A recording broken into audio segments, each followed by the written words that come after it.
Building a portfolio with Fidelity Basket Portfolios is kind of like making a sandwich.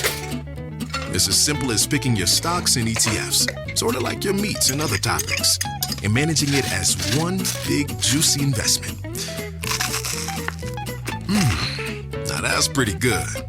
Learn more at fidelity.com/baskets. Investing involves risk, including risk of loss. Fidelity Brokerage Services, LLC. Member NYSE SIPC. This episode is brought to you by Abercrombie. There's nothing better than the perfect jean and going out top combo, or an outfit that perfectly matches your plans. Abercrombie's relaxed jean goes with every occasion. Date nights with something lace, or daytime with a cozy sweater. And their barrel jean will surprise you. It's the trend that will become a staple in your wardrobe. Abercrombie denim comes in tons of rises, fits, and washes. Find your perfect pair online or in store. Now tuned into the greatest. The Run with Manny Wilson podcast. The Run with Manny Wilson podcast. Chicago to your speakers. The best sports podcast there is. Yes, sir. What's up, everybody? Welcome back to The Run with me, Manny Wilson, all the way from Detroit to Chicago to your speakers and headphones. I appreciate you tuning in to the first interactive sports podcast, a community that makes sure your voice is heard. So if you hear something you agree with, you disagree with, you like or you dislike, go ahead and shoot us a quick take, 219-413-9405. And of course, we'll play your take back on our next episode. And then shout out to SeatGeek for sponsoring this episode.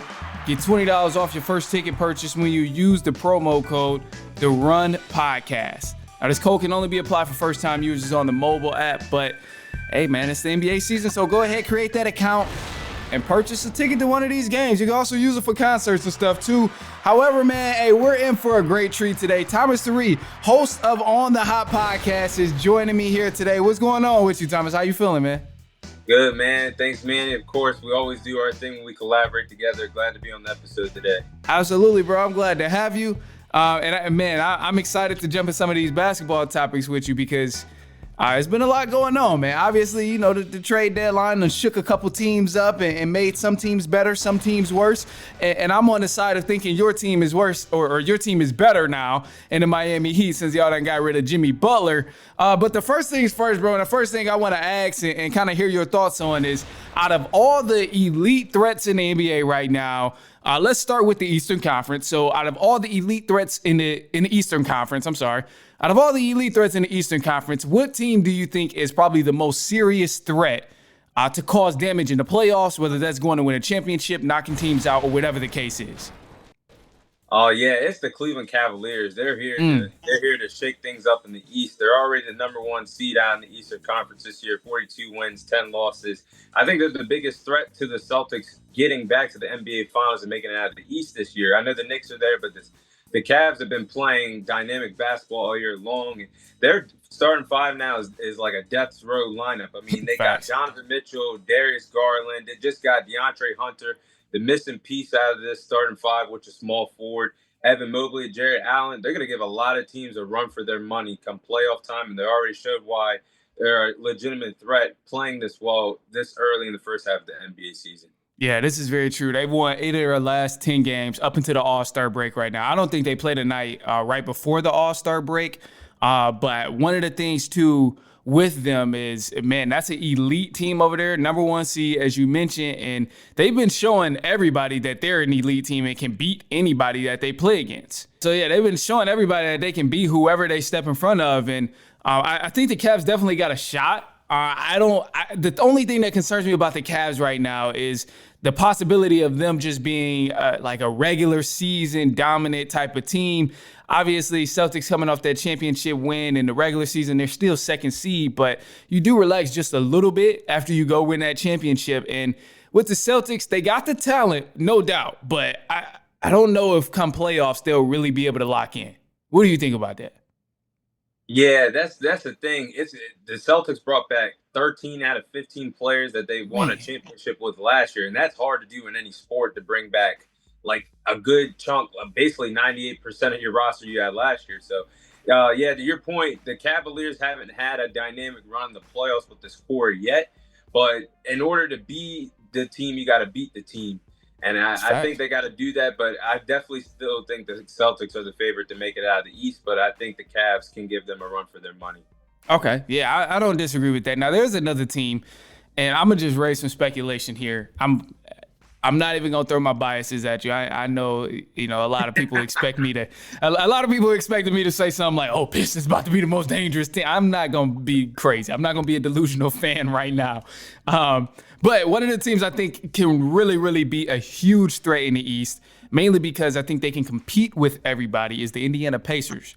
Now, I personally can't stand the Pacers right now. Can't stand the Pacers. And I'm realizing I can't stand any team who's kind of a threat to the Pistons.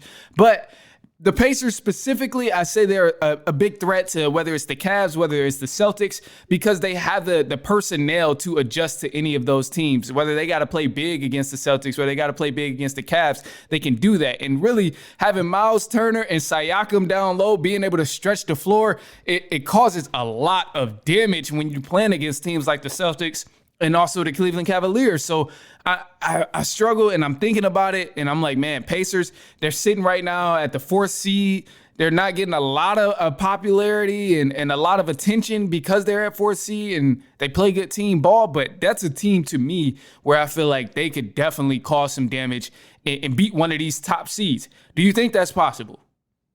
Yeah, I think it's possible. Based on the fact that, last year they did have I won't say a cakewalk, but they did get a trip to the Eastern Conference Finals, getting lucky playing a banged up Knicks team in the second round. But I agree. I feel like that trio of players is a threat. They got the experience now because whether or not how they made it there, they have played in the Eastern Conference Finals together. So they know what it's like to get there. And I feel like they can go on a run based on how the Eastern Conference landscape is. I think they are a legitimate threat as well.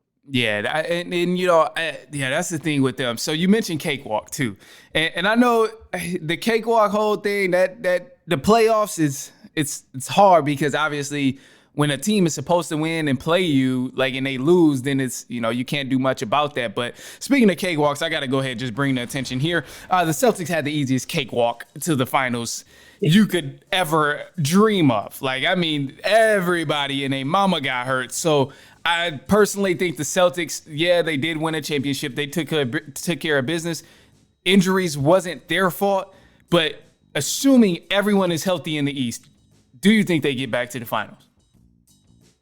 Right now, you got to say yes, but to your point, they did have a cakewalk. But I feel like they are the team to be the favorites because they play well on the court offensively. They're hard to score against. You really got to work hard to score against them defensively. When everybody is healthy in the lineup, it's really hard to say can anybody to throw them, whether that's the Cavs, the Knicks, the Pacers. That's how good they've been playing basketball over the last 2 years in the Eastern Conference. So I'm going to go on the other side of this. I'm going to go on the other side. I think they can get dethroned. And the reason I say I think they can get dethroned is because a lot of teams in the East are so closely competitive right now. Even if you look at the standings, a lot of teams are 1 to 3 games apart. And the Celtics last year, it was they were clearly it was a clear front runner. Nobody's catching them for the number 1 seed. Right now, they're number 2 seed. They're 3 games ahead of the Knicks, 9 games ahead of the Pacers, and then so on, for Bucks and the Pistons and stuff. But it's just I haven't seen the same dominance that I've seen from them. Yeah, they blow teams out still on occasion, but it's just not every night it's there. So I think they've become beatable just because they already got one. And then even last year, they were beatable. It's just everybody was hurt. So I'm I don't know. It was hard to lose when the other team's star is injured. I'll put it that way. But anyway, so let's move to the Western Conference real quick. Let's shift it over. Teams in the Western Conference. Who's your top threats in the Western Conference that can cause some ruckus, maybe get to the finals, knock some teams out the playoffs? Oh, so the first team that comes to my mind is a team that just won a few years ago, the Denver Nuggets. Yeah. I feel like when that time comes, they could cause a lot of damage out in the West because Nikola Jokic could be on his way to winning his 4th MVP, is averaging a triple-double this year. If healthy, the Nuggets with Jokic, they have brought back Russell Westbrook, his joy playing the game of basketball again. Not the same player he once was, an MVP years ago. But Westbrook, Jamal Murray, Gordon, they got the core to go out there and give a lot of teams out in the Western Conference a run for their money. And even though the bench isn't as strong, I still feel like they can still give a lot of Western Conference fits. Yeah, this is true. I feel like, too, with the West, a lot of teams are so inexperienced and so many guys are young. Like, so many people are talking about Oklahoma City Thunder and what SGA is doing. And J-Dub, they're balling. They are a good team, but they're just really, really young. And I think when push comes to shove, if they got to see big Jokic in the playoffs, Jokic is probably going to take care of business. And, hell, I think even if they got to see Anthony Edwards in the playoffs, and Edwards and them going to take care of business, even though they've been playing very bad. So I don't want to, put them in that situation. But even at the Memphis Grizzlies right now, number 2 seed, very young team. Jaren Jackson been playing out of this world. Kind of a runner-up for Defensive Player of the Year if Wemby isn't in the conversation. But it's the talent right now. The teams we thought were going to be good in the West are not good. Like Suns, garbage. Lakers, debatable. People feel mixed ways. Warriors, garbage. Dallas, I mean, who knows with them? We don't know what trajectory they on right now. But a lot of teams that we anticipated being good in the West ended up not being good. So I think that kind of hurt a lot of teams' chances. But I will say one of the teams that stood out to me who could potentially maybe outside of the Nuggets cause a lot of damage,